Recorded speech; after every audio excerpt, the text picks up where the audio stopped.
नमस्कार। क्या कभी ऐसा महसूस होता है कि दुनिया बहुत तेजी से बदल रही है और इसमें कहीं शांति पाना मानो मुश्किल सा हो गया है? आज हम इसी के बारे में बात करेंगे कि इस भागदौड़ और अनिश्चितता के बीच भी हम अपने मन को स्थिर और शांत कैसे रख सकते हैं। अक्सर ऐसा लगता है ना कि जैसे सब कुछ हमारे हाथ से निकलता जा रहा है, चाहे वो अपना करियर हो, हमारे रिश्ते हों या फिर हमारी सेहत। ऐसा लगता है जैसे कुछ भी पक्का नहीं है, कुछ भी स्थायी नहीं है। चलिए आज इसी एहसास को थोड़ा और गहराई से समझते हैं। तो आज हम किन किन चीजों पर बात करेंगे। सबसे पहले हम इस अनिश्चितता के युग को समझेंगे, फिर देखेंगे कि ये बाहरी उथल-पुथल हमारे अंदर की शांति को कैसे भंग करती है। इसके बाद हम गुस्सा निकालने यानी वेंटिंग करने के एक बहुत बड़े मिथक को तोड़ेंगे।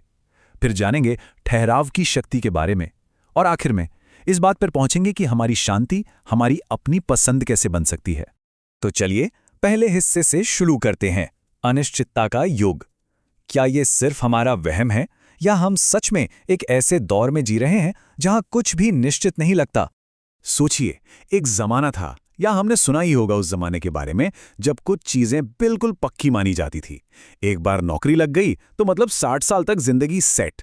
शादी हो गई तो मतलब जीवन भर का साथ। लेकिन आज की हकीकत इससे कितनी अलग है ना? नौकरी कब चली जाए कुछ नहीं पता और रिश्ते भी बहुत नाजुक हो गए हैं। और ये बदलाव सिर्फ काम और रिश्तों तक ही सीमित नहीं है। जरा सोचिए, टेक्नोलॉजी हमें पूरी दुनिया से तो जोड़ रही है, पर क्या हम अपनों से ही दूर नहीं होते जा रहे? पहले बड़े बड़े परिवार होते थे जो एक दूसरे को सहारा देते थे। अब अकेले बच्चों को पालना कितना मुश्किल हो गया है। और ऊपर से सेहत और पर्यावरण की चिंताएं तो हैं ही, जो कभी भी एक नई चुनौती बनकर सामने आ जाती हैं। तो असल में हम सब एक नहीं बल्कि दो लड़ाइयां एक साथ लड़ रहे हैं। एक लड़ाई है बाहर की दुनिया की उथल-पुथल से और दूसरी, कहीं ज्यादा मुश्किल लड़ाई है हमारे अपने मन के अंदर की अशांति से। तो सवाल ये है कि बाहर का ये सारा शोर शराबा, ये सारी बेचैनी हमारे अंदर घुस कैसे जाती है? चलिए दूसरे हिस्से में हम इसी अंदर और बाहर के कनेक्शन को समझते हैं। ये आंकड़ा शायद थोड़ा चौंकाने वाला हो सकता है। WHO के मुताबिक दुनिया में हर 4 में से एक इंसान अपनी जिंदगी में कभी ना कभी डिप्रेशन का सामना करता है। इसका मतलब है कि हमारे आसपास, हमारे जानने वालों में, हमारे परिवार में कोई ना कोई इससे गुजर रहा हो सकता है। ये सिर्फ किसी एक इंसान की परेशानी नहीं, बल्कि एक बहुत बड़ी सामाजिक चुनौती है। पर ऐसा हो क्यों रहा है? इसकी एक बहुत बड़ी वजह है हमारे दिमाग की एक आदत, जिसे हम रॉन्ग प्रोग्रामिंग कह सकते हैं। हमने ये मान लिया है कि अगर बाहर हालात खराब हैं तो हमें भी अंदर से परेशान और दुखी होना ही पड़ेगा। ये एक तरह से जरूरी है। हम सोचते हैं, अरे माहौल ही ऐसा है तो बुरा तो लगेगा ही, मानो हमारे पास कोई और चॉइस ही नहीं है। देखिए, जिंदगी जीने के 2 तरीके हो सकते हैं। एक है ऑटोमेटिक तरीका, जिसमें कोई सिचुएशन हुई और हमने बिना सोचे समझे तुरंत रिएक्ट कर दिया। और दूसरा है चुनने का तरीका, जहां सिचुएशन और हमारे रिएक्शन के बीच एक छोटा सा गैप होता है, एक पल का ठहराव, और उसी पल में हम ये चुनते हैं कि हमें जवाब कैसे देना है। ये सलाह तो हम सबने कभी ना कभी सुनी ही होगी, है ना, कि गुस्सा आए तो निकाल दो, मन में मत रखो। लेकिन क्या ये सलाह वाकई में काम करती है? चलिए इस बहुत ही आम धारणा की सच्चाई को जानते हैं। और ये सवाल मन में आना बिल्कुल स्वाभाविक है। हम सबको यही लगता है कि गुस्से को अंदर दबा कर रखेंगे तो वो हमें ही नुकसान पहुंचाएगा, और अगर उसे बाहर निकाल देंगे तो मन हल्का हो जाएगा।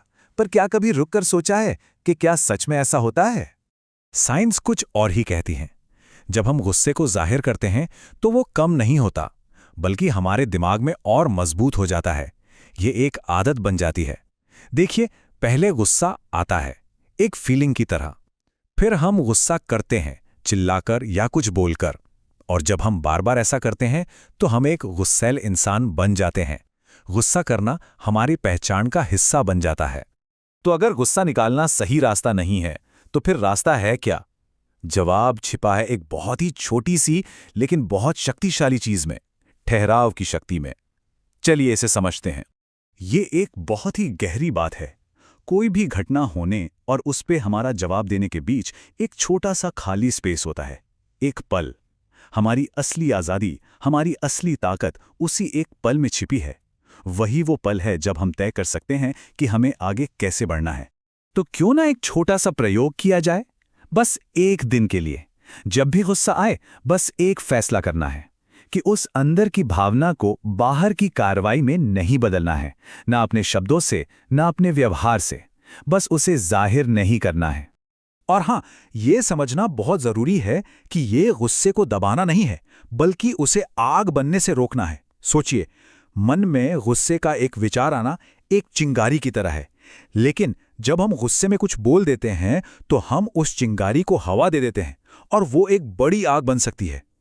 हम बस उस चिंगारी को हवा देने से खुद को रोक रहे हैं। तो इन सब बातों का निचोड़ क्या है? इसका सार है हमारा आखिरी और सबसे जरूरी हिस्सा, आपकी पसंद, आपकी शांति। जिंदगी में सबसे बड़ा बदलाव उस दिन आता है जब हम ये मान लेते हैं कि हम कैसा महसूस करेंगे ये हमारा अपना फैसला है। हमारी भावनाएं किसी और की नहीं, हमारी अपनी बनाई हुई हैं। जिंदगी का रिमोट कंट्रोल हमारे अपने हाथों में है।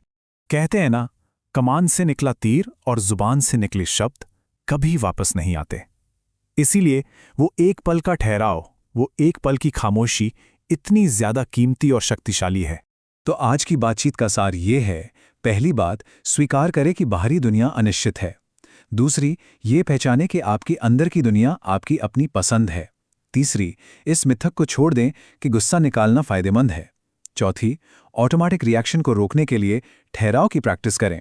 और पांचवी, इसकी शुरुआत बस आज, एक दिन के लिए ही सही करें। तो जाते जाते बस यही एक सवाल है, अगली बार जब जिंदगी कोई चुनौती सामने रखे, जब बाहर उथल पुथल हो, तो क्या चुना जाएगा? एक बिना सोची समझी प्रतिक्रिया या फिर एक पल का सोचा समझा ठहराव? क्योंकि याद रखिए, उसी एक चुनाव में असली शांति छिपी है।